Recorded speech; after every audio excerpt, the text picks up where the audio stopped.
ప్రభు అయిన యేసుక్రీస్తు నామంలో అందరికీ కూడా ప్రత్యేకమైన వందనాలు తెలియజేస్తున్నాను.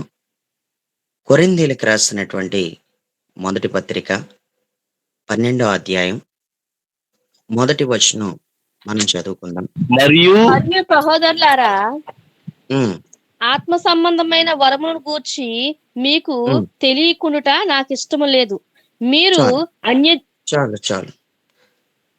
కొరింథీయులకు రాసినటువంటి మొదటి పత్రిక 12 అధ్యాయం మొదటి వచనంలో అపోస్తలుడైన పౌలు ఈ పత్రిక రాస్తూ ఆత్మ సంబంధమైన వరములను గూర్చి తెలియకుండుట నాకిష్టం లేదు. మీకు తెలియడమే నాకిష్టం. మీకు తెలియాలి దీని గురించి. మీకు తెలియకపోవడం నాకిష్టం లేదు. ఏదైనా సరే, ఏ మర్మమైనా సరే మూలబడిపోకూడదు. దానిని బయటికి తీసి ఖచ్చితంగా చెప్పాలనుకుంటున్నాను. అది కూడా మీకు తెలియాలి. మీకు తెలియకుండుట నాకిష్టం లేదు అన్నాడు. చెప్పేవాడికి ఇష్టమైనప్పుడు వినటానికి నీకేమైంది? చెప్పేవాడికే ఇష్టమవుతుంది. మీకు తెలియకుండా ఉండుట నాకిష్టం లేదు. అందుకు నేను చెబుదామనుకుంటున్నాను అని అంటున్నాడు. నేను వరములను గూర్చి నేను చెప్పాలనుకుంటున్నప్పుడు వినటానికి నీకేంటి? చక్కగా వినొచ్చు కదా! అన్నట్టుగా ఈ మాటని రివర్స్‌లో ఒకసారి ఆలోచించుకుంటే వరములను వ్యతిరేకించేటువంటి వ్యక్తులకు ఈ మాట గట్టిగా గుచ్చుకుంటది. వరములు లేవు, ఏమీ లేవు అని మాట్లాడే ఏ వ్యక్తికైనా సరే, వరములను గూర్చి తెలియకుండుట నాకిష్టం లేదు అని చెప్పినప్పుడు, ఆయనకిష్టమైంది, పరిశుద్ధాత్మకిష్టమైంది.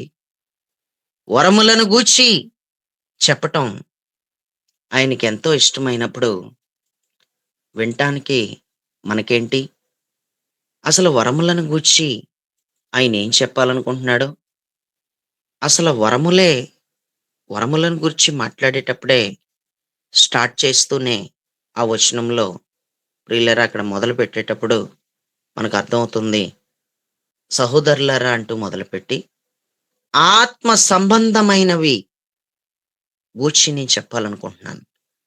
ఆత్మ సంబంధమైన వాటిని గూర్చి నేను మాట్లాడాలనుకుంటున్నాను. ఆత్మ సంబంధమైన వరములను గూర్చి మీకు తెలియకుండటం నాకు అస్సలు ఇష్టం లేదు అన్నాడు. అపోస్తలుడైన పౌలు గారు ఎక్కడైనా సరే ఆయన తన సువార్త సేవ పరిచర్యలో ఎక్కడా కూడా ఏదీ దాచుకోలేదు. ఆయన ఏదీ దాచుకోలేదు. ఏది మరుగున పడేయలేదు. ఏది మరుగున ఉంచేయలేదు. మరుగున ఉన్న ప్రతి దానిని తీసుకొచ్చి బయట పెట్టాడు. అలా బయట పెట్టినట్టు అపోస్తలుడైన పౌలు గారే చెప్పాడు. స్వయంగా ఆయన నోటితో ఆయనే చెప్పాడు.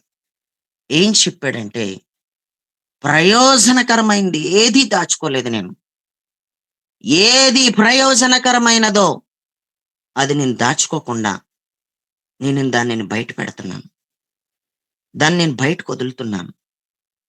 ప్రయోజనకరమైంది ఏదైనా బయటకు వదిలానంటే, ప్రయోజనకరమైంది ఏదైనా నేను చెప్పానంటే, అది తెలుసుకుని దానిని గూర్చి విని చక్కగా కట్టబడతారని, చక్కగా ఎదుగుతారని, ఆత్మీయంగా బలపడతారని, ప్రభులో స్థిరులై ఉంటారని ఏది కూడా దాచుకోకుండా ప్రయోజనకరమైంది చెప్పాను నేను.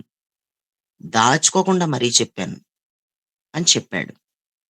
మిలేతు అనేటువంటి ప్రాంతం నుంచి ఎఫెసునకు వర్తమానం పంపించి, ఎఫెసీలో ఉన్నటువంటి సంఘ పెద్దలను పిలిపించి, అపోస్తలుడైన పౌలు ఇక మీరెప్పుడూ నా ముఖం చూడరు అని చెప్పేసి తను వాడెక్కి వెళ్ళిపోయే ముందర ఒక మాట చెప్పాడు.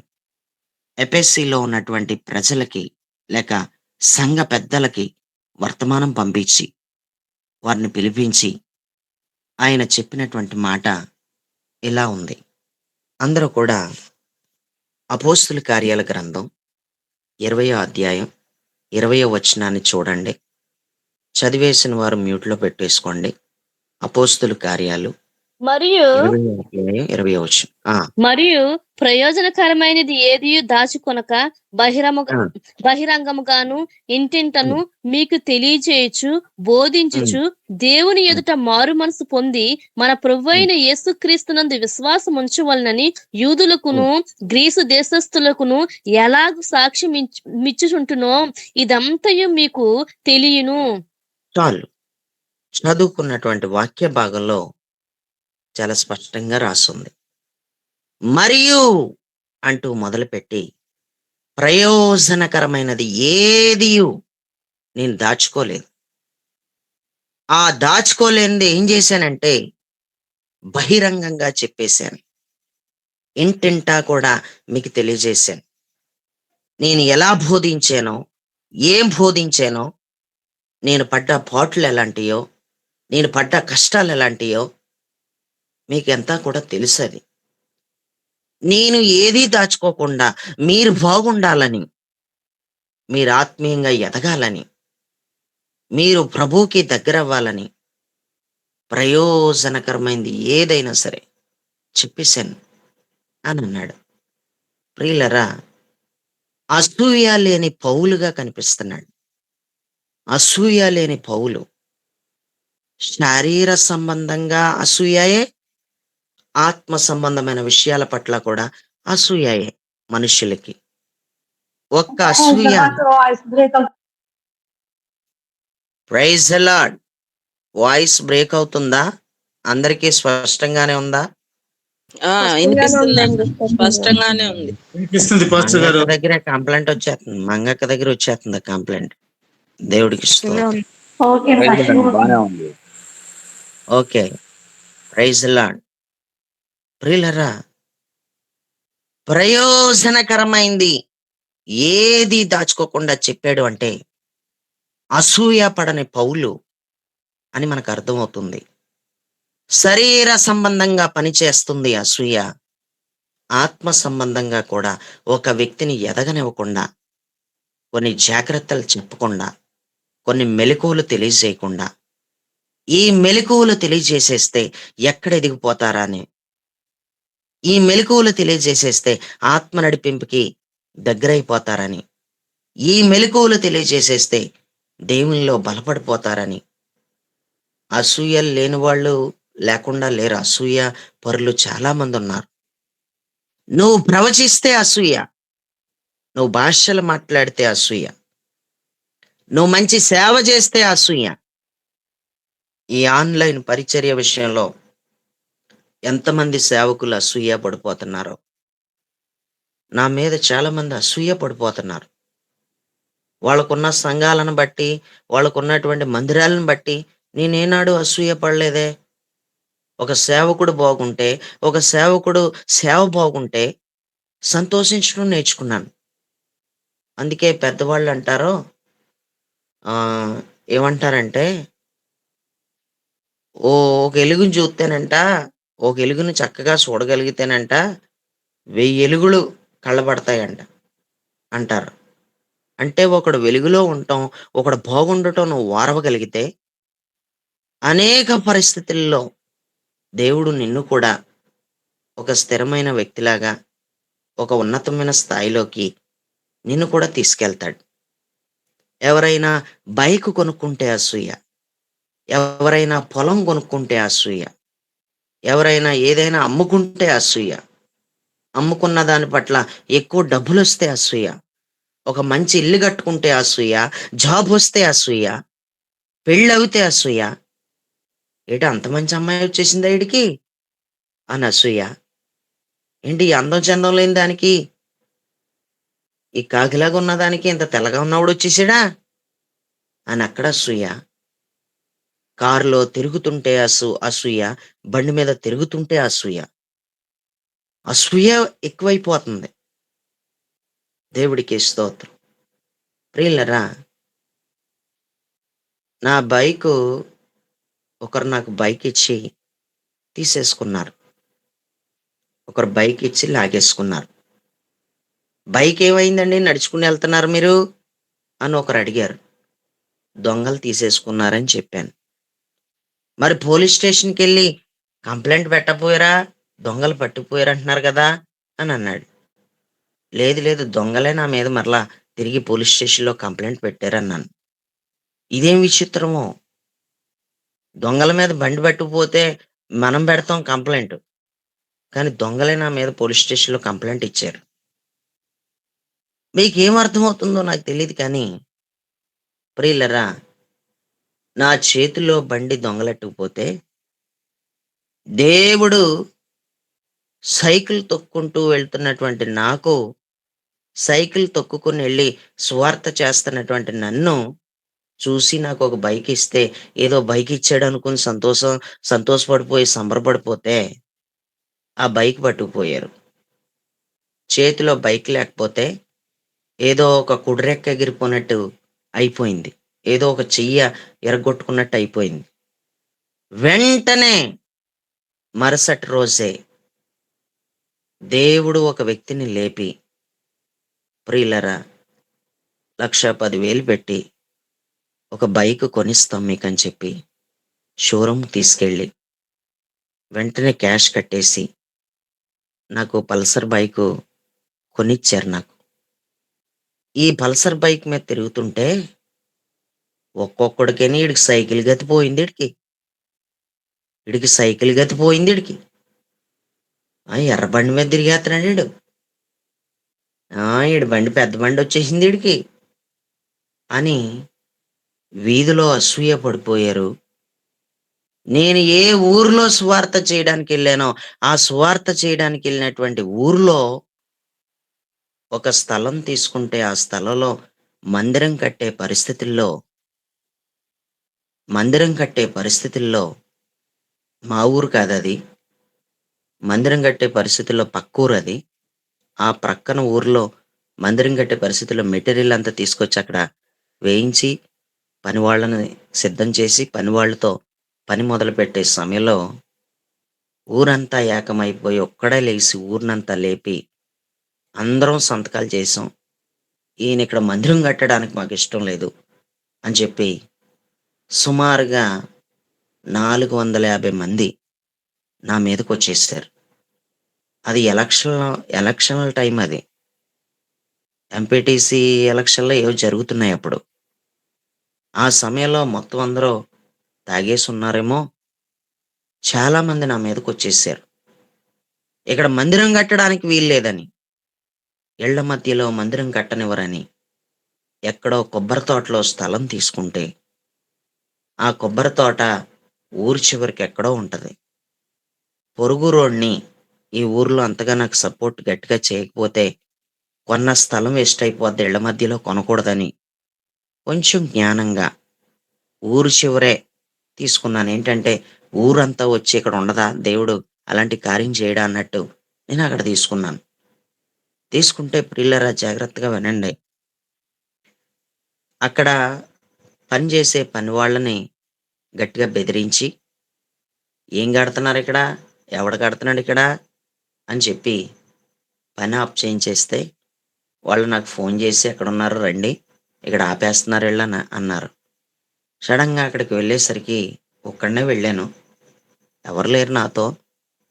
"ఏంటి ఏం కడుతున్నారిక్కడ? ఎవరినడిగి కడుతున్నావు? ఇది ఇళ్ళ స్థలాలు కట్టుకునేదిది. ఇళ్ళు కట్టుకునే స్థలాలియి.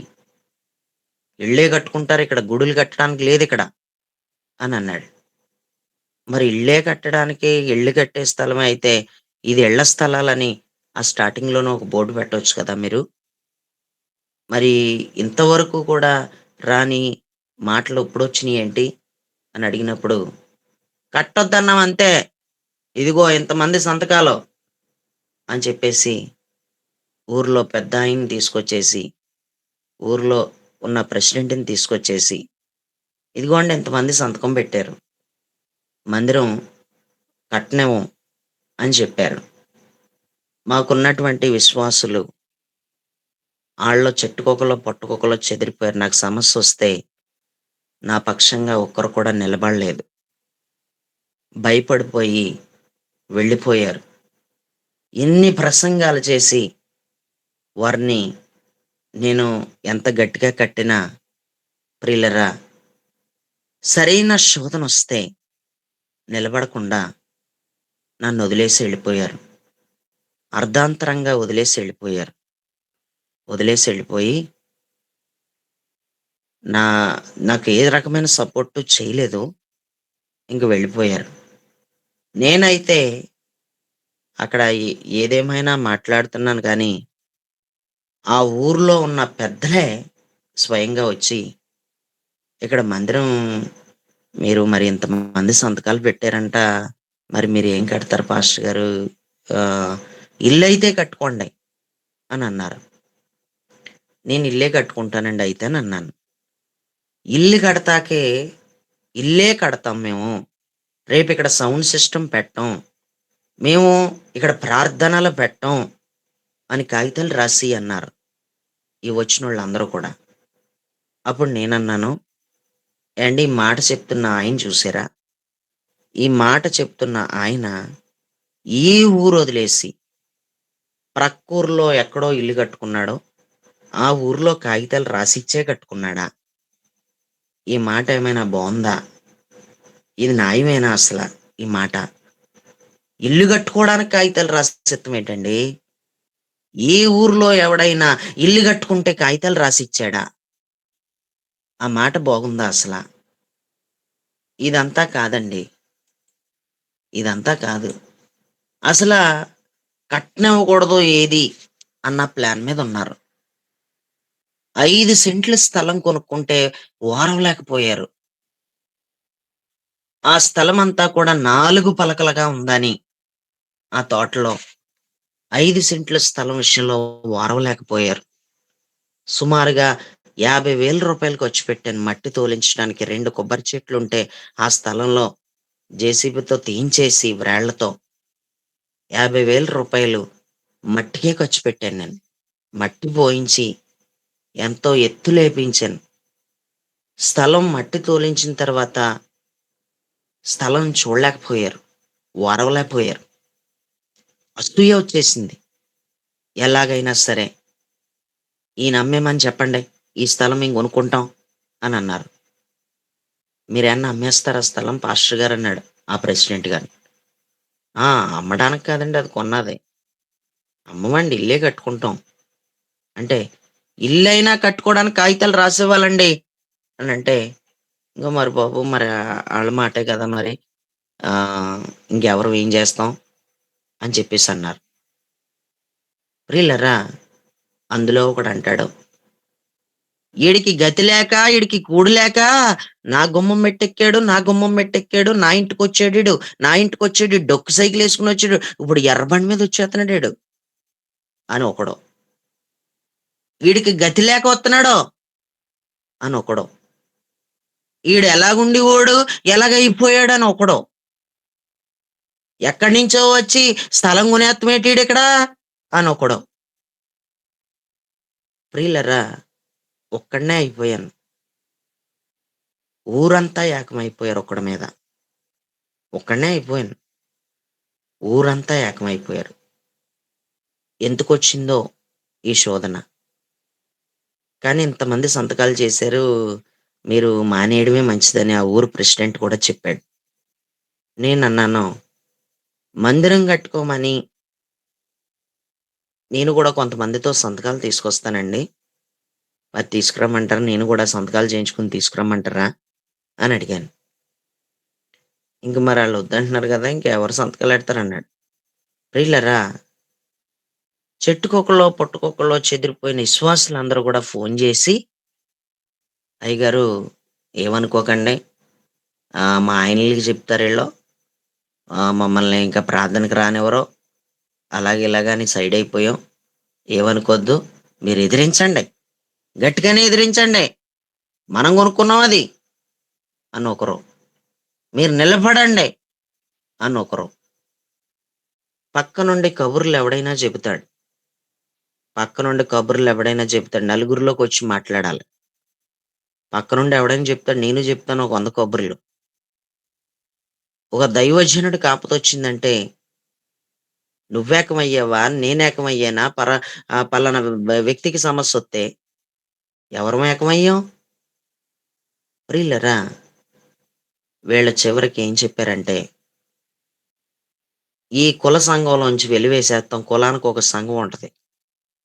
ఈ చెట్టు బలిచి కుల సంఘాన్ని వెలివేసేస్తాం. చచ్చిపోతే ఎవరం రాం అని చెప్పి వాళ్ళకి వార్నింగ్ ఇచ్చి, ప్రార్థనలకు ఎవరు వెళ్ళకూడదు.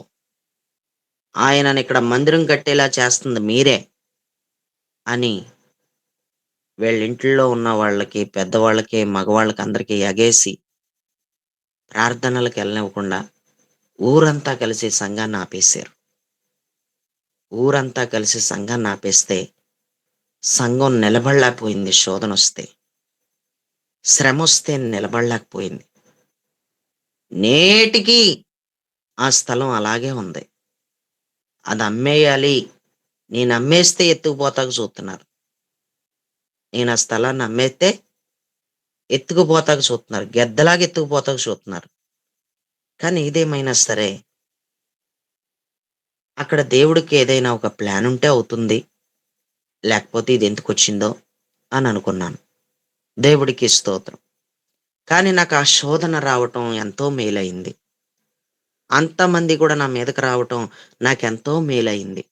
దేవుడికి స్తోత్రం. ఎంతమంది అసూయ పడిపోతారో. నువ్వు స్థలం కొనుక్కుంటే అసూయ పడిపోతారు. నువ్వు బైక్ కొనుక్కుంటే అసూయ పడిపోతారు. నిద్రలోకి ఎవరు ఎళ్ళకండి దయచేసి. నిద్రొస్తే లేచి నిలబడండి. నువ్వేది కొనుక్కున్నా అసూయ పడిపోతారు. ప్రియులారా, అసూయ పడనోడు దేవుడొక్కడే. నువ్వు ఎదుగుతూ ఉంటే నీ ఎదుగుదలను చూసి సంతోషించేవాడు దేవుడొక్కడే. ఆ దేవుడు వంటి మనసు, ఆ దేవుడు వంటి స్వభావం ఏ మనుషుల్లో అయితే ఉంటుందో, ఆ మనుష్యుడు మాత్రమే మరలా దేవుళ్ళా సంతోషించగలడు. దేవుడికి స్తోత్రం. ప్రయోజనకరమైంది ఏదైనా చెప్పడానికి కూడా అసూయయే. సత్యదేవుని మహిమ మినిస్ట్రీస్ సొసైటీ రిజిస్ట్రేషన్ చేయించుకున్నాను నేను. వాళ్ళ దగ్గరికి, వీళ్ళ దగ్గరికి తిరిగి మొత్తం మీద అది ఎలా చేయించుకోవాలో చేయించుకున్నాను. నేను చేయించుకున్నానని తెలిసి ఇద్దరు, ముగ్గురు పాస్టర్ గారులొచ్చారు. ఇది ఎలా చేయించుకున్నారేంటి? ఇదేంటండి మీరింత పెద్దవాళ్ళయ్యుండి నా దగ్గరికి రావడం ఏంటి? మీకు చెప్పేవాళ్ళు లేరా అంటే, మాకెవ్వరూ చెప్పట్లేదు బ్రదరు. మాకెవ్వరూ చెప్పట్లేదు. ఈ ప్రాసెస్ ఏంటి? ఈ గొడవేటి? ఫస్ట్ ఎక్కడికెళ్ళాలి? ఎక్కడికెళ్తే ఎక్కడెక్కడ తిరిగితే ఇదవుతది? ఎవరిని పట్టుకోవాలి? ఎంతవుతుంది? ఇయన్నీ అడిగితే ప్రియులారా, ప్రయోజనకరమైందది. దాచుకోకుండా, అసూయ పడిపోకుండా, ఏటి వీళ్ళు కూడా సొసైటీ చేయించేసుకుంటున్నారా అని అసూయ పడకుండా, ఎక్కడికి వెళ్ళాలో, ఏంటో ప్రయోజనకరమైంది చెప్పానండి. నువ్వు కూడా ప్రయోజనకరమైంది ఏదైనా ఉంటే ఆడు బాగుపడిపోతాడేమో, నేను ఈ మాట చెప్పేత్తే వాడు ఎదిగిపోతాడేమో, వద్దు నీకు. అది అస్సలు వద్దు. అది క్రీస్తు స్వభావం కాదది. దేవుడికి స్తోత్రం. వాళ్ళు వాళ్ళ అవసరానికొచ్చారు. తర్వాత వాళ్ళు మర్చిపోయారు. ఆళ్ళ కృతజ్ఞత లేదు. ఆళ్ళు సేవకులే పోయారు. నన్ను దేవుడు చూత్తే చాలు. నా స్వభావం దేవుడు చూస్తే చాలు.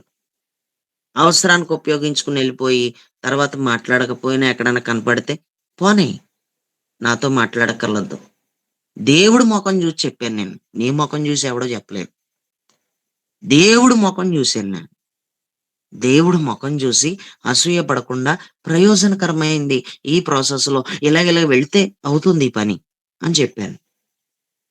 నిశ్చయ దీర్ఘ చారిటబుల్ ట్రస్ట్‌కి నేను అది కూడా రిజిస్ట్రేషను చేయించుకున్నాను. రిజిస్టర్ ఆఫీస్‌కి వెళ్ళి ఒక ఆడిటర్‌ని పట్టుకొని మొత్తం మీద అన్నీ కూడా నేను పేపర్స్ అన్నీ, డాక్యుమెంట్స్ అన్నీ రెడీ చేయించుకొని, నేను సుమారుగా దానికి 1,00,000 పైనే ఖర్చు పెట్టాను. చారిటబుల్ ట్రస్ట్ కూడా నేను ఓపెన్ చేయించుకోవడానికి దేవుడు సహాయం చేశాడు. దాని విషయంలో కూడా నేను చాలా కష్టపడి నా ఒక్కడినే అటు ఇటు తిరగడం, మొత్తం స్టాంపులు చేయించుకోవడం దగ్గర నుంచి మొత్తం అన్నీ నేనే. ఎవరు చెప్పలేదు. కానీ నేను అలా ఇలా కనుక్కుంటూ వెళ్ళాను మొత్తం మీద.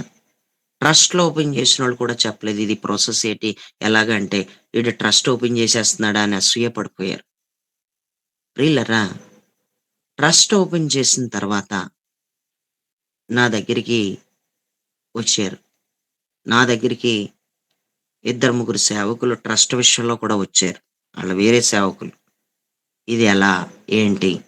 నిశ్చయ దీర్ఘ చారిటబుల్ ట్రస్ట్ అనే పేరు మీకెలా వచ్చింది? మీరెలా పెట్టారు? ఏంటి ఎందుకలా అడిగారు అని అడిగితే, చాలా బావుంది. అందుకే అడుగుతున్నాం. నిశ్చయ దీర్ఘ చారిటబుల్ ట్రస్ట్ అని పేరు బాగుంది మాకు. మాకు కూడా ఒక పేరు కనిపెట్టి చెప్పండంటే, అసూయ పడిపోలేదు నేను. వాళ్ళకొక మంచి పేర్లు చెప్పాను నేను. దేవుడి సన్నిధిలో కనిపెట్టి చారిటబుల్ ట్రస్ట్‌కి ఆళ్ళు పెద్ద పెద్ద సేవకులాళ్ళు. 4, 5 సంఘాలు కలిగినోళ్ళు నన్నడగడం ఏంటి ట్రస్ట్‌కి పేరు పెట్టడం. ఆళ్ళు పెట్టుకునే ట్రస్టులకి పేర్లు ఏం పేరు పెట్టాలా అడిగారు. అడిగితే నేను అసూయ పడలేదే. అసూయ పడలేదు. నీ అవసరం వారికొచ్చిందంటే, నువ్వు నేను ఎళ్లి వాలిపోతున్నాం గానీ, వాళ్ళ అవసరం మనకొచ్చిందంటే, ఇలా మనకి ఉపయోగపడరండి. మనకిలా వచ్చి ఎవ్వడు ఉపయోగపడడు. నీ దగ్గర వస్తువు లేకపోతే, నీకు వస్తువు పుట్టదండి. ఎవ్వడు ఇవ్వడండి. నీ వస్తువులు మాత్రం అందరూ పట్టుకుపోతారు. దేవుడికి స్తోత్రం. ప్రియులారా, ట్రస్ట్ ఓపెన్ చేసే ప్రాసెస్ చిన్నది కాదది. దాని అకౌంట్ ఓపెన్ చేయడానికే 50,000 పెట్టి అకౌంట్ ఓపెన్ చేశాం. నా తర్వాత అకౌంట్‌లు ఓపెన్ చేయాలనుకున్న వాళ్ళకి కూడా అకౌంట్‌లు ఇంకా ఓపెన్ అవ్వలేదు. దేవుడు కృపను బట్టి దానికి మనకి అకౌంట్ కూడా ఓపెన్ అవ్వటానికి దేవుడు కృప చూపించాడు. ఏకంగా ఒక స్థలం డాక్యుమెంట్సో లేక ఈ ఇంటి డాక్యుమెంట్స్ ఎలాగైతే ఉంటాయో చారిటబుల్ ట్రస్ట్ డాక్యుమెంట్స్ సుమారుగా 18 డాక్యుమెంట్స్ ఉంటాయి అవి. అందులో అన్ని రకాల యాక్టివిటీస్ పెట్టించాం. పాస్టర్స్‌కందరికీ కూడా నెల నెల ఆర్థికంగా సహాయం చేస్తామని ఆ యాక్టివిటీస్ కూడా పెట్టించడం జరిగింది. అగ్ని ప్రమాదం వల్ల ఇల్లులు కాలిపోయినా, లేకపోతే వాళ్ళ ఒళ్ళు కాలిపోయినా, బట్టలు కాలిపోయినా వాళ్ళకి ఆర్థికంగా ఎళ్లి సహాయం చేస్తామని, జాబ్ చేసుకోవడానికి ఎళ్తున్నటువంటి వాళ్ళకి ఛార్జీలకి డబ్బులు లేకపోతే, ఏదైనా ట్రైనింగ్‌కెళ్తున్నటువంటి వాళ్ళకి ఛార్జీలకి డబ్బులు లేకపోతే, చారిటబుల్ ట్రస్ట్ తరపు నుంచి డబ్బులివ్వచ్చు అని అన్ని రకాల యాక్టివిటీస్ పెట్టించి, ఇంకా ఏకంగా సమాధుల కార్యక్రమానికొచ్చేసరికి సమాధి చేసుకోవడానికి కూడా కనీసం పెట్టెకి ఆర్డర్ ఇచ్చి డబ్బులు లేని పరిస్థితుల్లో ఉన్న వాళ్ళకి కూడా చారిటబుల్ ట్రస్ట్ తరపున పెట్టెకి ఆర్డర్ ఇచ్చి దానికి సంబంధించిన ఖర్చంతా కూడా భరించటానికి చారిటబుల్ ట్రస్ట్ రెడీగా ఉందన్నట్టు అన్ని రకాల యాక్టివిటీస్ అందులో పెట్టించడం జరిగింది. అన్ని రకాల యాక్టివిటీస్ మొక్కలు కొనివ్వచ్చు, వాటర్ ఇవ్వచ్చు, ఇంకన్నీ లేనిదంటూ ఏదీ లేదు. దేవుడికి స్తోత్రం. వీళ్ళరా, ఈ మాటలన్నీ మీకెందుకు చెప్తున్నానంటే, నీకు తెలియనిదేది కూడా ఎవరి దగ్గరికన్నా ఎళ్లి అడుగుతుంటే ఒక్కడు చెప్పడు. అసూయ. అసూయ పడిపోతున్నారు. అసూయ పడనోడు దేవుడొక్కడే. అసూయ పడతలేదు దేవుడు. నీకు దేవుడి స్వభావం ఉంటే ఆనందించేయి అంతే. నీ పొరుగోడు బాగుంటే ఆనందించేయి అంతే. మొఖం మాడ్చుకోకు. ఏదో కూరదాకా మాడిపోయినట్టు, కట్టెల పొయ్యి మీద కూరొండినటువంటి కూరదాకా మాడిపోయినట్టు మాడిపోనివ్వకు నీ మొఖం. సంతోషించేయి అంతే. అసూయతో మనశ్శాంతిని పోగొట్టేసుకుంటావు. అసూయ ఎప్పుడైతే నీలో కదులుతుందో, నీ ముఖ కవళికలు మారిపోయి, ఆనందం బ్రేక్ అయిపోయి, సంతోషమంతా కూడా పోతది. అభిషేకం పోతది. ఆత్మ నడిపింపు పోతది. నేను అసూయని జయించలేకపోతున్నాను. నేను ఓర్వలేకపోతున్నాను అని అరువు దేవుడి దగ్గర. గట్టిగా గోలెట్టు. నేను ఓర్వలేకపోతున్నాను ప్రభువా. ఓర్వలేకపోతున్నాను నేను. దేవేందర్ బ్రదర్ బాగుంటే ఓర్వలేకపోతున్నాను. ప్రసాద్ అన్న బాగుంటే నేను ఓర్వలేకపోతున్నాను. అమృత్ అన్న బాగుంటే ఓర్వలేకపోతున్నాను. ఏలియా గారు బాగుంటే ఓర్వలేకపోతున్నాను నేనసల. ఓర్వలేకపోతున్నాను. నాకు చాలా బాధొచ్చేసింది. ఆళ్ళెందుకు బాగుపడిపోతున్నారని. నాలో నుంచి అది తీసేయి. అది తొలగించి నాలోంచి. ఎవ్వడు ఎంత బాగుంటున్నా సరే, వాళ్ళని చూసి ఆనందించే కళ్ళయ్యుండాలి నా కళ్ళు అని నువ్వు నిజంగా నీకు ఏమైనా అసూయ వచ్చేస్తే ఓర్వలేకపోతున్నట్టయితే దేవుడి దగ్గర ఏ రోజైనా చెప్పావా? నీ అసూయని దేవుడికి చెప్పావా? నీలో ఎంత అసూయ ఉందో దేవుడికి చూపించావా? నిద్రపోవద్దు ఎవరు కూడా దయచేసి. నువ్వు దేవుడికి చూపించావా నీలో ఉన్న అసూయని? చెప్పుకున్నావా నువ్వు? దేవుడికి స్తోత్రం. అసూయని జయించలేకపోతున్నావు.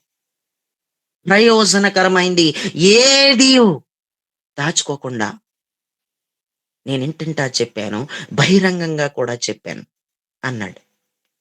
దేవుడికి స్తోత్రం. నువ్వు పడ్డ శ్రమలు ఎవడికి వద్దు. నువ్వు అనుభవించేది మాత్రం ప్రియులరా, నువ్వు అనుభవించేది మాత్రం చూసి ఓర్వలేనోళ్ళు ఎంతో మంది ఉంటారు. ఎర్రబండి మీద తిరిగేస్తున్నాడు. ఆళ్ళ మాటలు ఎలా ఉన్నాయని చెప్తున్నాను నేనంతే. ఎర్రబండి మీద తిరిగేస్తున్నాడు. ఆడు బండి మీద ఉన్న ఎరుపు కలరే కనిపించిందేమో, బ్లాక్ కలర్ ఆడికి కనిపించలేదేమో, రెడ్డే కనిపించింది ఆడికి. మరి శ్రమలు పడ్డానుగా. శ్రమ పడితేనే కదా వచ్చింది. కష్టపడితేనే కదా వచ్చింది. దేవుడికి స్తోత్రం.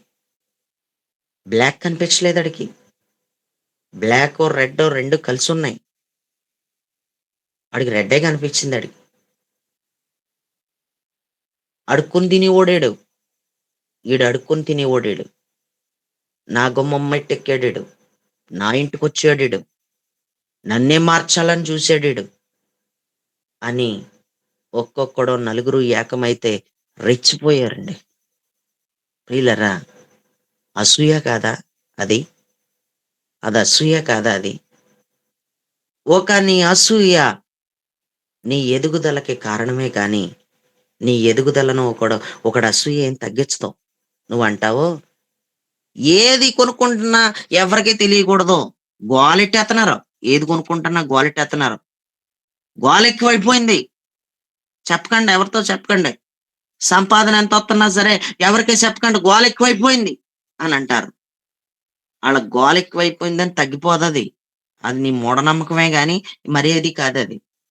వాళ్ళు సంతోషిస్తున్నారని నీకు అధికమైపోతలేదు. వాళ్ళు సంతోషిస్తే నీకు అధికమైపోదో, వాళ్ళు ఏడిచేత్తుంటే నీకు తక్కువైపోతది. వాళ్ళ అసూయ పడటమే మంచిది. వాళ్ళ అసూయ నీ ఎదుగుదలని ఇంకా డెవలప్ చేస్తది. అది బాగా గుర్తుపెట్టుకోవాలి.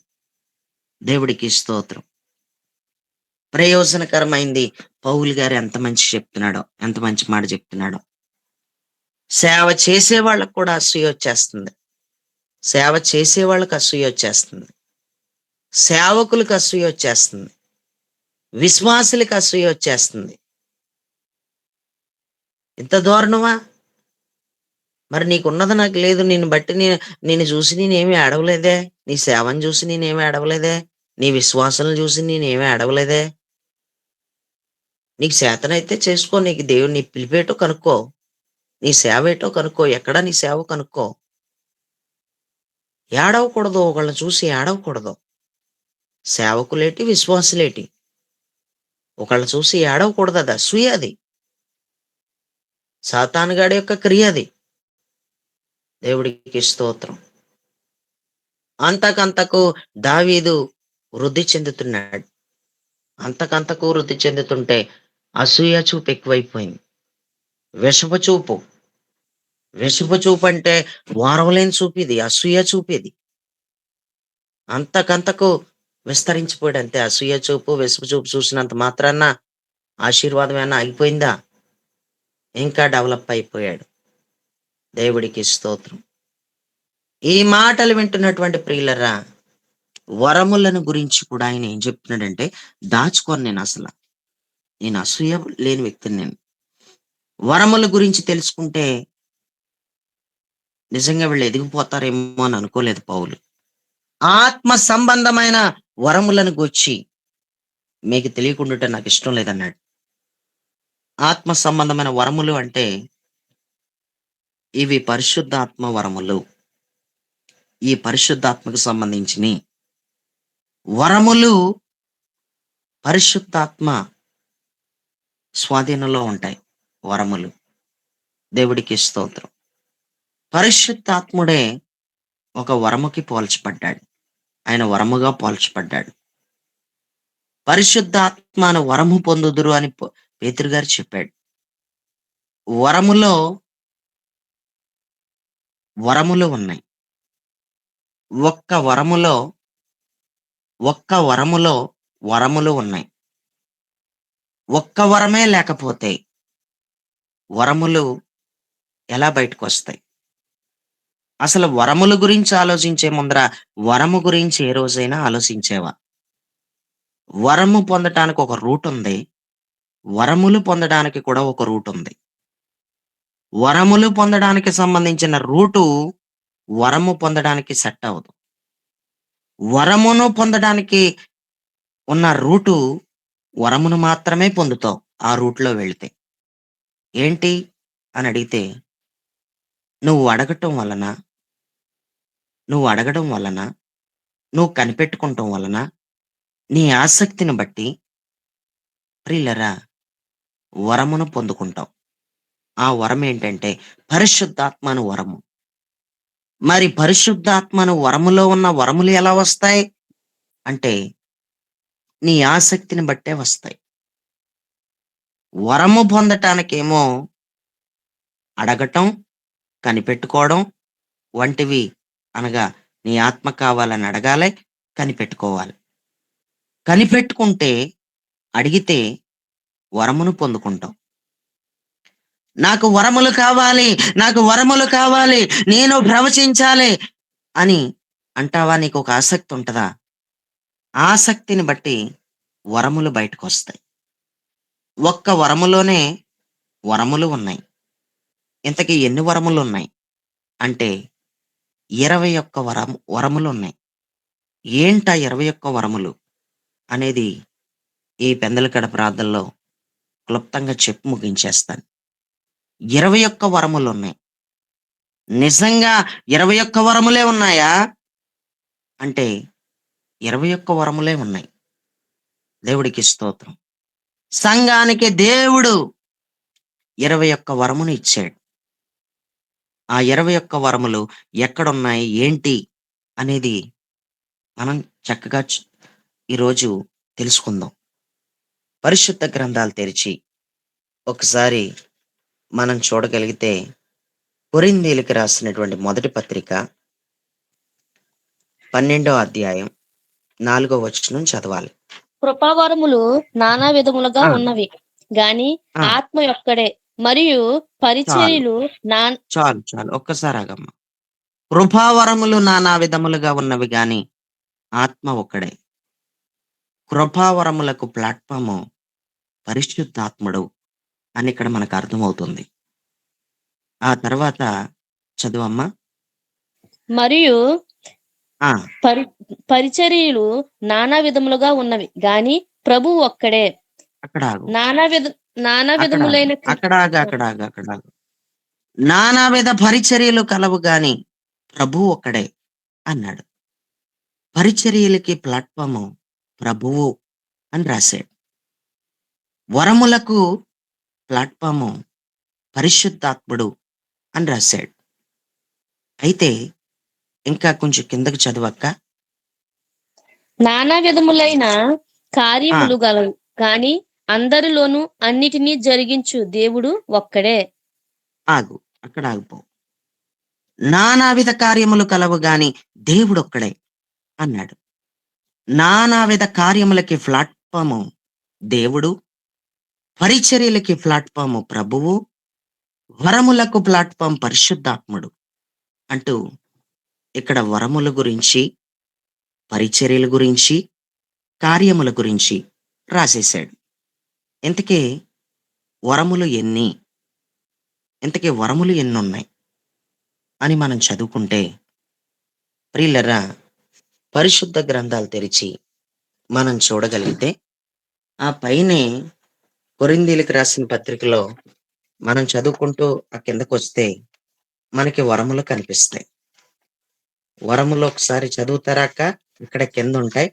అయినను కొరింథీయులకు అందరి రాసిన ప్రయోజనము కొరకు ప్రతివానికి ఆత్మ ప్రత్యక్షత అనుగ్రహింపబడుచున్నది. ఎలాగనగా ఒకనికి ఉమ్, ఆత్మ మూలముగా ఉమ్, బుద్ధి ఉమ్, వాక్యమును, మరి ఉమ్, ఒకనికి ఆత్మను అనుసరించిన జ్ఞాన వాక్యమును, మరి ఉమ్, ఒకనికి ఆత్మ వలననే విశ్వాసమును, మరి ఉమ్, ఒకనికి ఆ ఒక్క ఆత్మ వలననే ఉమ్, స్వస్థపరుచు వరములను, మరి ఉమ్, ఒకనికి అద్భుత కార్యములను చేయు శక్తియు, మరి ఉమ్, ఒకనికి ప్రవచన వరమును, మరి ఉమ్, ఒకనికి ఆత్మల వివేచనయు, మరి ఉమ్. ఒకనికి నానావిధ భాషలను, మరి ఎవనికిని భాషల అర్థము చెప్పు శక్తియు అనుగ్రహింపబడి ఉన్నవి. అయినను చాలు చాలు వీటన్నిటిని చాలు చాలు చాలు. చదువుకున్నటువంటి వాక్య భాగంలో కృపావరములు నానా విధములుగా ఉన్నాయి అంటూ రాసి, కృపావరములను గురించి ఎవరు మ్యూట్ లో పెట్టుకోలేదు చూసుకోండి. కృపావరములు క్లియర్ గా ఏంటవి అనేవి ఎక్స్ప్లెయిన్ చేసి చెప్పేశాడు ఇక్కడ. మీరు లెక్క పెట్టుకోండి, 9 కృపావరములు ఉన్నాయి. కృపావరములు 9.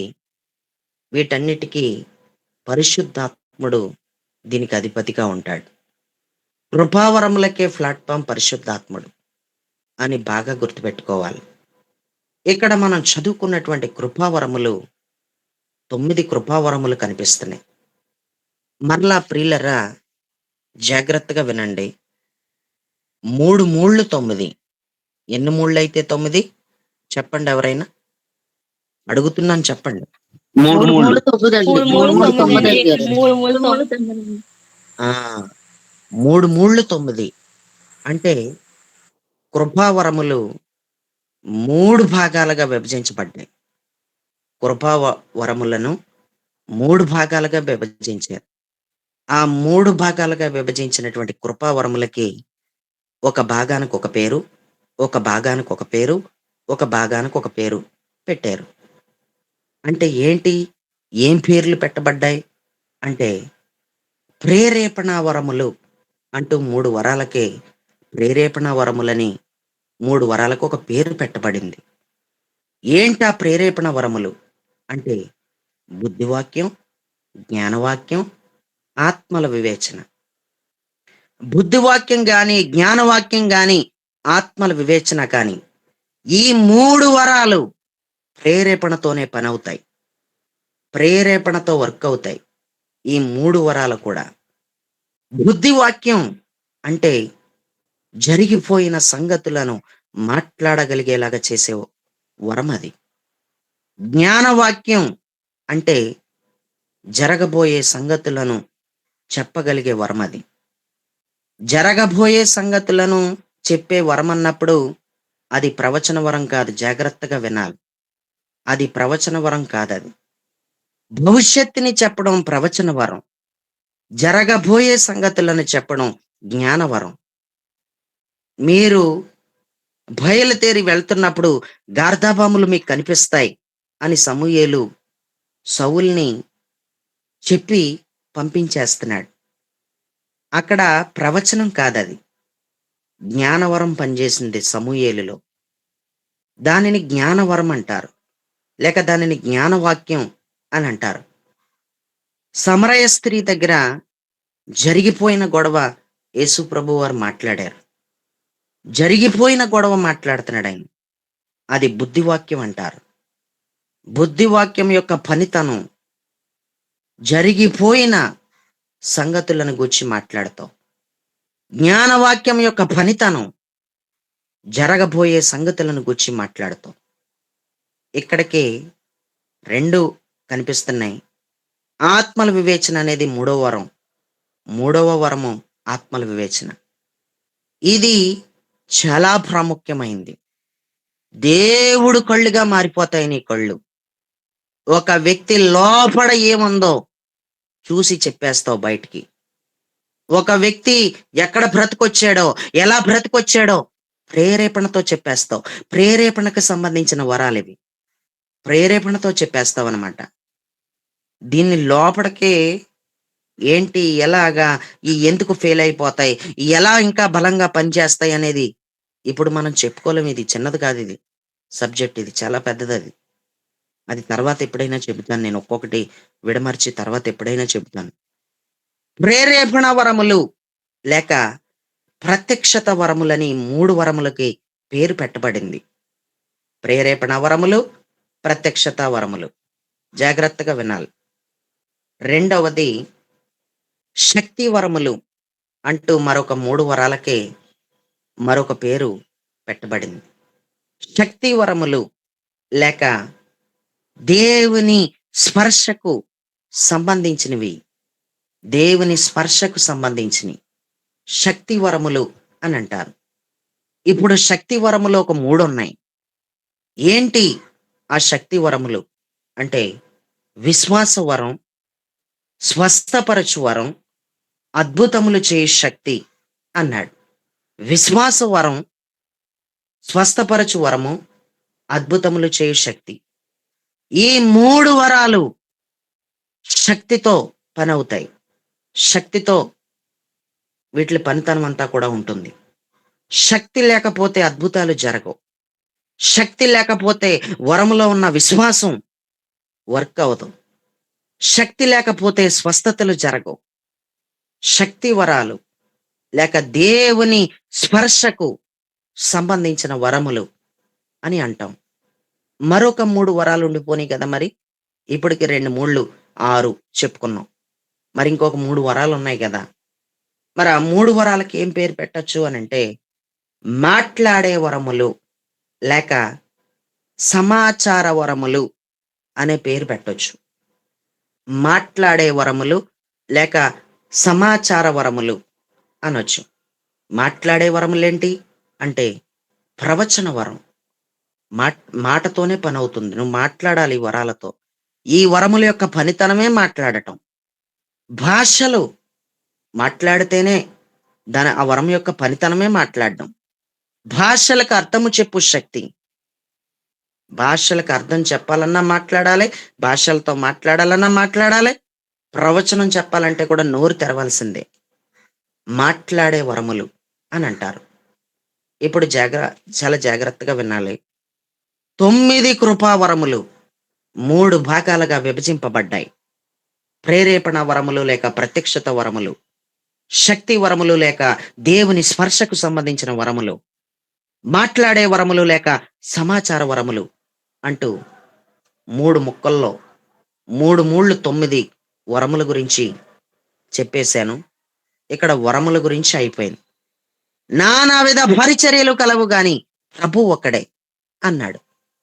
మరి పరిచర్యలు ఎక్కడున్నాయి అంటే చదవండి. ఎఫెసీయులకు రాసిన పత్రిక మనం చదువుకుంటే గనక అక్కడ మనకి కనిపిస్తా ఉంది. ఆ దేవుడికి స్తోత్రం. ఒకసారి మీరు ఎఫెసీయులకు రాసిన పత్రిక 4:13 చదవండి ఒకసారి. పరిశుద్ధులు సంపూర్ణమగునట్లు క్రీస్తు శరీరము క్షేమాభివృద్ధి చెందుటకును పరిచర్య ధర్మం జరిగించుటకును ఆయన కొందరిని అపోస్తులుగాను, కొందరిని ప్రవక్తలుగాను, కొందరిని సువార్తికులుగాను, కొందరిని కాపరులుగాను, ఉపదేశకులుగాను నియమించెను. చాలు. నానావిధ పరిచర్యలు కలవు గాని ప్రభు ఒక్కడే అన్నాడు. పరిచర్యలు 5 కనిపిస్తున్నాయి. అపోస్తులుల యొక్క పరిచర్య, ప్రవక్తల పరిచర్య, సువార్త పరిచర్య, కాపరి పరిచర్య, ఉపదేశకుని పరిచర్య. ఈ పరిచర్యలకి ప్లాట్ఫాము ప్రభువే అని రాసేశాడు. ప్రియులరా, ఇప్పుడు ఇందాక 9, ఇవన్నీ ఇప్పుడు పరిచర్యలు ఎన్ని చెప్పాలి నోరు తెరిచి? 5. పరిచర్యలు 5. 5 కృపావరములు ఎన్ని? 9 అండి. కృపావరములు ఎన్ని భాగాలుగా విభజించాం? 3 భాగాలు. 3 భాగాలుగా విభజించాం. ఆ 3 పేర్లు ఏంటి చెప్పమంటే ఇప్పుడు కింద మీద పడిపోతారు. ఇప్పుడు అడగను, మ్యూట్ లో పెట్టేసుకో. దేవుడు ప్రత్యక్ష వరములు, వరములు, మాట్లాడే వరములు. మ్యూట్ లో పెట్టేసుకోండి, టైం లేదు కదా, మ్యూట్ లో పెట్టేసుకోండి. ఇప్పుడు నానావిధ కార్యములు కలవు గాని ప్రభువు ఒక్కడే, నానావిధ కార్యములు కలవు గాని దేవుడు ఒక్కడే అని మనం చదువుతాం. ప్రియులరా, కార్యముల గురించి రాశాడు కదా, మరి కార్యములు ఎక్కడున్నాయి, కార్యాలు ఎన్ని అసలా అనేది కూడా మనకు బాగా తెలిసి ఉండాలి.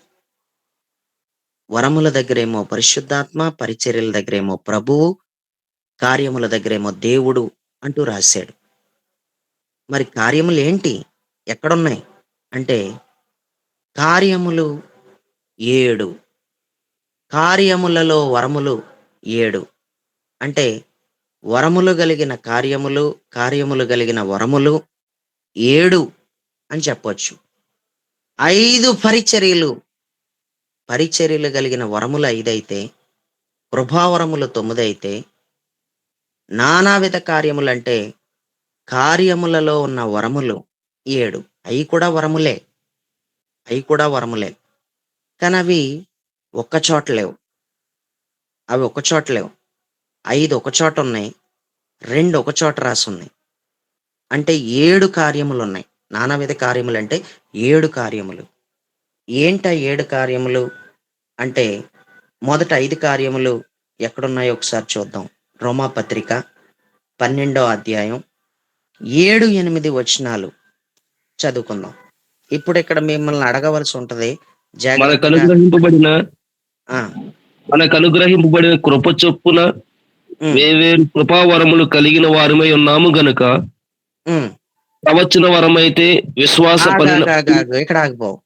ప్రవచన వరం అంటూ మొదలు పెట్టాడు. ప్రవచన వరం 9లో ఉందా, 5లో ఉందా? నేను మిమ్మల్ని 9. అడుగుతున్నాను, మరొకసారి చెప్తున్నాను జాగ్రత్తగానండి.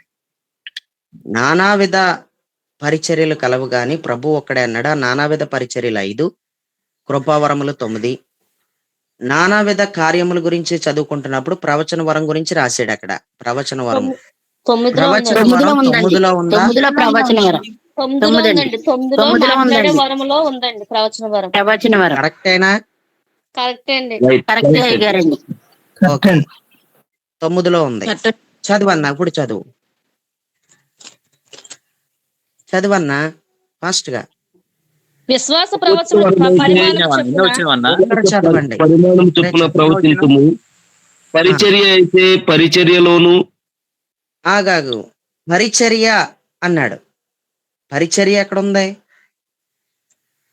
పరిచర్య ఎక్కడ ఉంది? పరిచర్య లేదు కదా. పరిచర్య ఉందా లేదా? 9లోను 5లోను ఉందా? పరిచర్య అన్న మాట వచ్చిందా 9లోను 5లోను? లేదండి. 5లో ఆ మాట్లాడలేదండి, నేను అడుగుతానని చెప్పాను కదా. 5లో ఉందండి. లేదు, లేదండి. 9లోను లేదు, 5లోను లేదు 5లోను పరిచర్య అనేది. లేదండి. లేదండి. ఏంటి ఆ పరిచర్య? ఆ పరిచర్య అనేది ఏంటనేది తర్వాత చెప్తాను. చదువు. బోధించువాడైతే బోధించుటలోను, ఉమ్. హెచ్చరించువాడైతే హెచ్చరించుటలోను పని కలిగి ఉందుము. ఇక్కడ ఆగు. హెచ్చరించడం అనేది 9లోను గాని 5లోను గాని వచ్చిందా? 9లో ఉందా, 5లో ఉందా? లేదండి. లేదు. లేదండి. సరే చదవన్నా. పంచిపెట్టువాడు శుద్ధ మనసుతోను. పంచి పెట్టుట అన్న మాట 9లో గాని 5లో గాని ఉందా? ఎక్కడా లేదండి. చదవన్నా. పై విచారణ చేయవాడు జాగ్రత్తతోను. పై విచారణ అన్న మాట 9లో గాని 5లో గాని వచ్చిందా మనకి?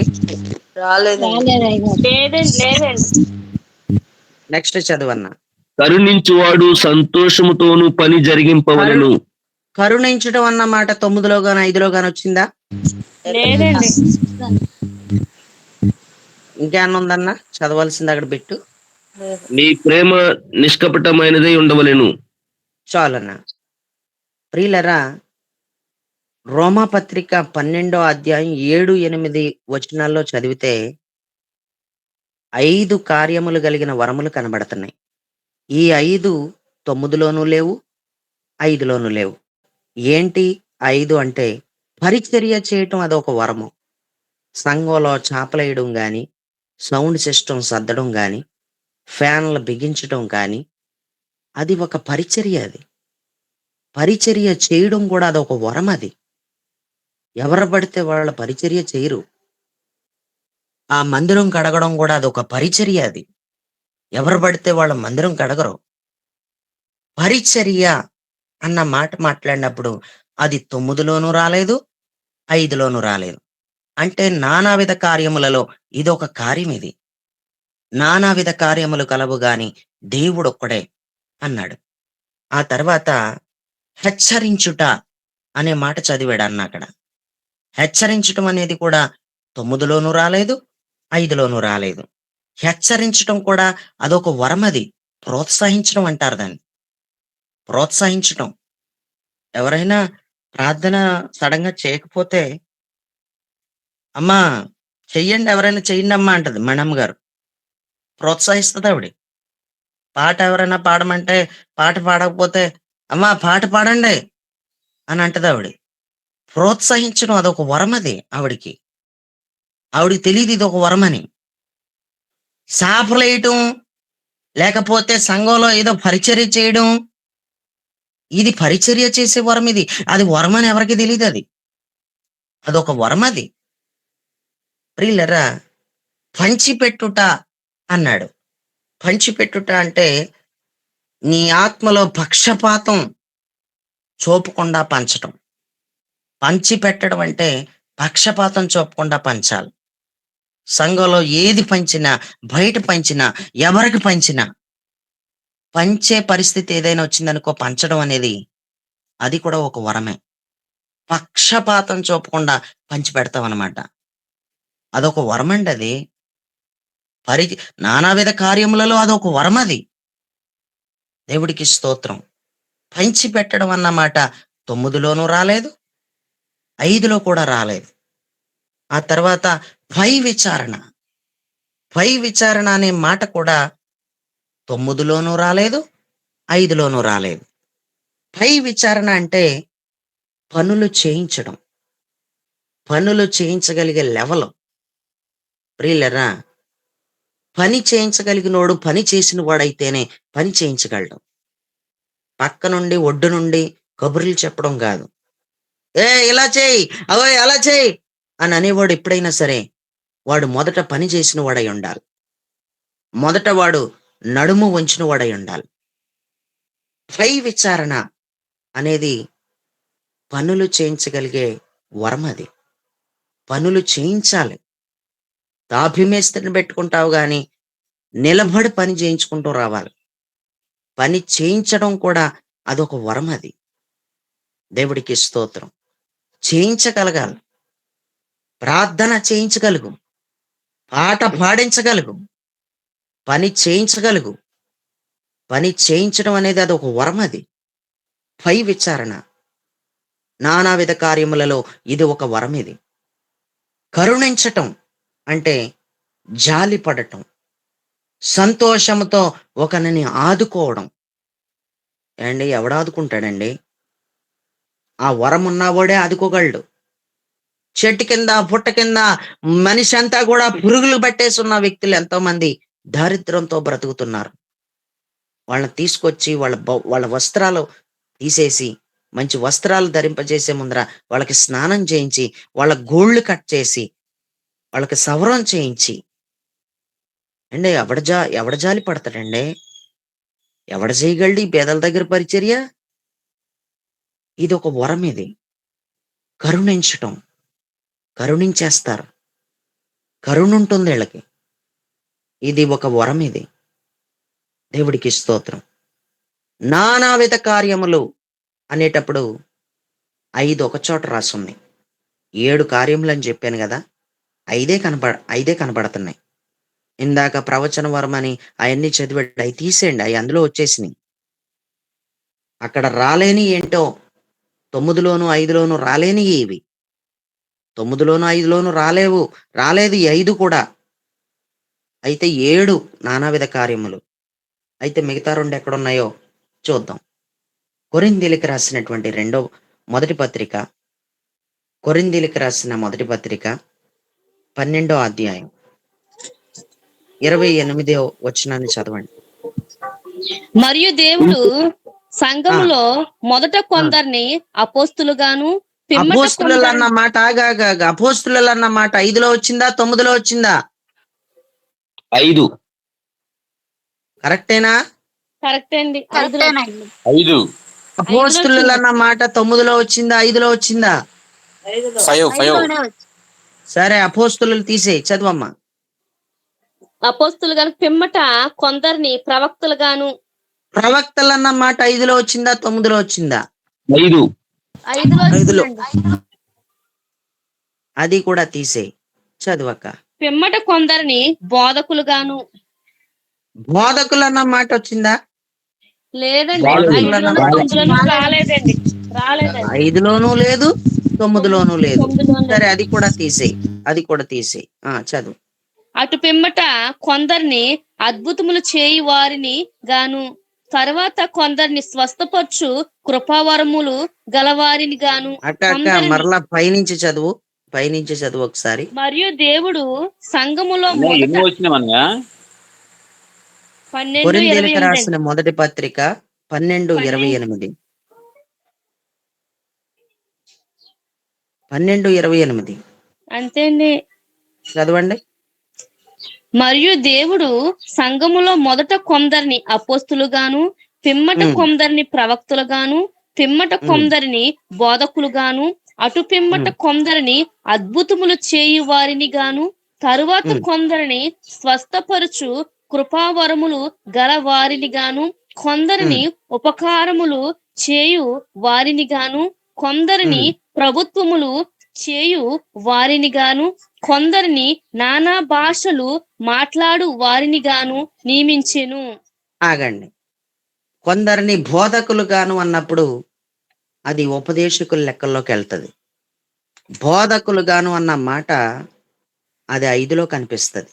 5లో ఉంది అది. కొందరిని ఉపకారములు చేయువారి గాను అన్నాడు. ఉపకారములు అన్న మాట 9లో గాని 5లో గాని వచ్చిందా? 9లో గాని 5లో గాని ఉపకారములు అన్న మాట వచ్చిందా? 9లో లేదండి. 9లో లేదు. రాలేదండి. రాలేదండి.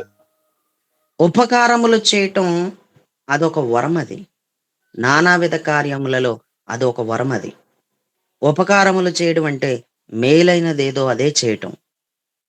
ఆ తర్వాత ప్రభుత్వములు చేయువారిని గాను అన్నాడు. ప్రభుత్వములు చేయడం అంటే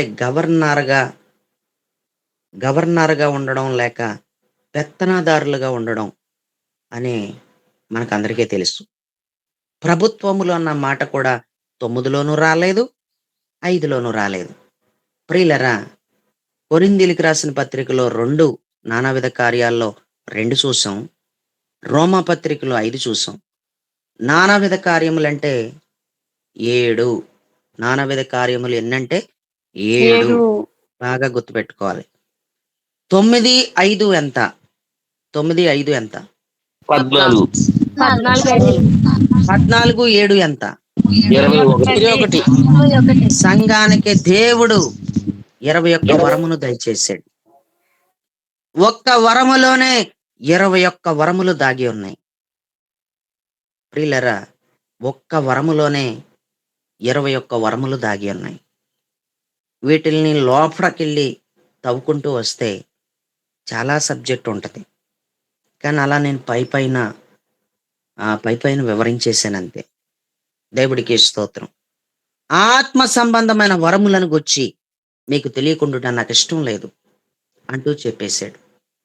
ఈరోజు ఆత్మ సంబంధమైన వరములు మనకు అవసరం. ఆత్మ సంబంధమైన వరములు లేకపోతే కుదరదు. ఈ భూమి మీద ప్రభువుని హత్తుకుని జీవిస్తున్న నువ్వు వరములతో పనిచేయి. వరములను కలిగిన వ్యక్తిలాగా మారు. ఇంతకీ వరములంటే ఏంటో నీకు తెలుసుంటేనే వరములను గూర్చి నువ్వు పాకుళ్ళు అడగలవు. వరములు నాకెందుకు ఇవ్వో, నాకు వరములు దయచేయి అని నువ్వు అడగగలవు. దేవుడికి స్తోత్రం. కాబట్టి ఆత్మ సంబంధమైన వరములను గూర్చి మీకు కూడా తెలియకుండడం నాకు ఇష్టం లేదు కాబట్టి, ఈరోజు ఈ పెందలకడ ప్రార్థనలో వరములను గూర్చి నేను మీకు చెప్పాను. 9 కృపా వరములు 3 భాగాలుగా విభజించబడ్డాయి. 3 పేర్లు పెట్టబడ్డాయి. 3 మూళ్ళు 9 వరములు అంటూ కూడా చెప్పాను. ఈ వర్తమానం లేకపోతే ఈ మాటలో ఈ వరములను గూర్చిన వివరణ నేను యూట్యూబ్‌లో అప్‌లోడ్ చేస్తాను. తిరిగి మీరు మరలా ఆహ్, గుర్తు లేకపోతే మరలా వినొచ్చు. Praise the Lord. దేవుడి మాటలు దీవించి, ఆశీర్వదించి ఫలభరితంగా మార్చునుగాక. ఆమేన్.